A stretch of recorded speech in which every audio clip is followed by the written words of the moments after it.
Baik, selamat malam semuanya. Sebelumnya, perkenalkan kami dari kelompok Depok yang beranggotakan 6 orang, di mana saya Syafiro Madina sebagai presenter pada malam ini, lalu dilanjutkan dengan teman-teman saya yang lainnya. Mungkin bisa dimulai dari Elsa. Baik, perkenalkan nama saya Apriana Prameswari. Baik, saya Intan Rahayu Kurniasi. Saya Intan Maulana. Saya Muhammad Rafiq. Saya Adam Abdillah.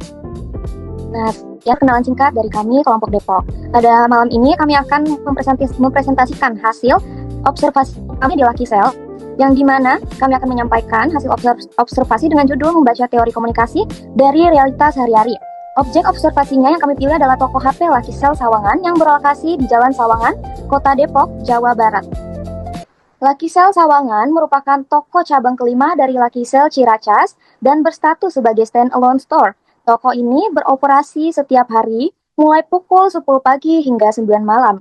Produk yang dijual cukup beragam, tidak hanya handphone, tetapi juga alat elektronik rumah tangga seperti televisi, mesin cuci, kipas angin, serta sepeda listrik dan berbagai aksesoris pendukung handphone. Observasi ini kita lakukan secara langsung dengan metode pengamatan dan dokumentasi. Tujuan observasi adalah untuk melihat bagaimana sih proses komunikasi terjadi di dalam lingkungan kerja, khususnya di antara karyawan dan konsumen. Didukung oleh sekitar 11 karyawan termasuk kasir, lumayan banyak ya. Dan pelayanan yang diberikan terbilang sangat ramah, di mana sales menyambut kita atau menyambut pelanggan sejak pertama kali masuk ke toko, bersikap sopan serta komunikatif dalam menjelaskan spesifikasi produk. Interaksi antar sales dan konsumen berlangsung cukup intens berdasarkan pengalaman pelanggan yang terlihat dari Google Reviews. Lucky Cell Sawangan memperoleh penilaian yang sangat tinggi, di mana banyak pelanggan yang merasa puas dengan pelayanan yang diberikan, mulai dari penjelasan produk, proses transaksi yang profesional, hingga layanan tambahan seperti pengecekan barang dan pengaturan awal perangkat. Nah, dari hasil pengamatan kami terhadap perilaku konsumen, terlihat bahwa pelanggan biasanya menghabiskan waktu cukup lama di area display, mungkin untuk melihat-lihat, dan konsumen aktif membandingkan berbagai merek, desain, serta fitur handphone.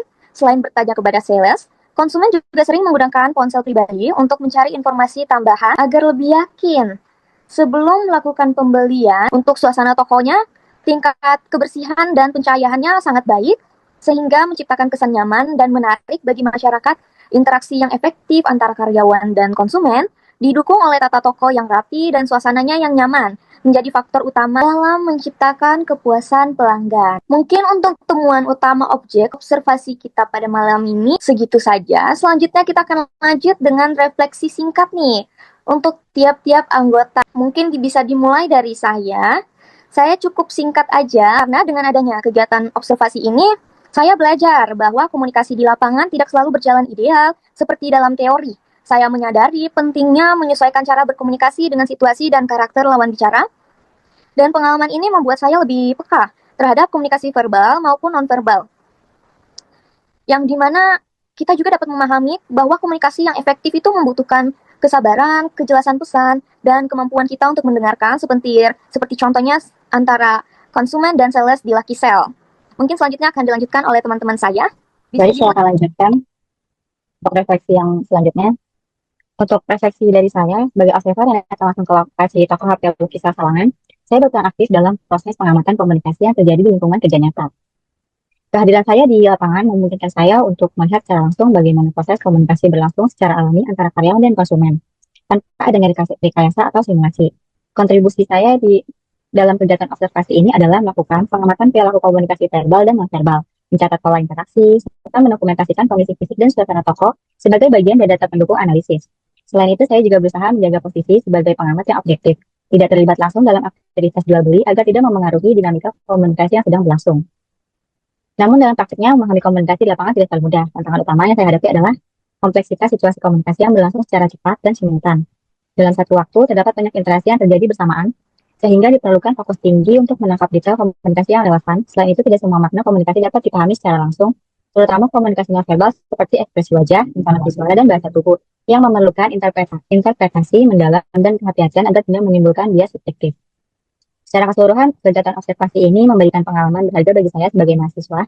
Saya tidak hanya memahami teori secara konseptual, tetapi juga mampu melihat penerapannya dalam kehidupan sehari-hari. Pengalaman ini memperkuat pemahaman saya bahwa komunikasi interpersonal memegang peranan penting dalam membangun hubungan, kecepatan, kepercayaan, dan menunjang keberhasilan sebuah organisasi, khususnya dalam konteks pelayanan kepada konsumen. Terima kasih. Oke, baik. Terima kasih Kak Elsa. Mungkin selanjutnya siapa yang udah ready nih? Kak Intan Maulana mungkin boleh. Oleh saya di sini berperan sebagai analisis teori komunikasi. Nah, analisis teori komunikasi adalah jembatan antara fenomena praktis dengan kerangkai ilmiah. Berikut adalah referensi singkat mengenai poin-poin utama dalam bagian ini. 1. Tepatan pemilihan lensa teoretis. Referensi pertama adalah mengenai relevansi teori yang dipilih. Nomor 2, kedalaman operasionalisasi konsep. Analisis yang kuat tidak hanya menyebutkan definisi teori, tetapi mampu menurunkan konsep abstrak menjadi variabel nyata. 3. Mengidentifikasi dinamika pesan dan media. Bagian ini memverifikasikan bagaimana interaksi antara pengirim dan penerima pesan terjadi. 4. Organisasi pemikiran kritikal. Refleksi terakhir adalah kemampuan untuk mengkritisi teori itu sendiri. Bisa dilanjut? Saya lanjut. Selama pelaksanaan observasi lapangan dan penyusunan laporan tugas kelompok, saya memegang peran sebagai editor laporan bagian 4, analisis masalah dan dampak.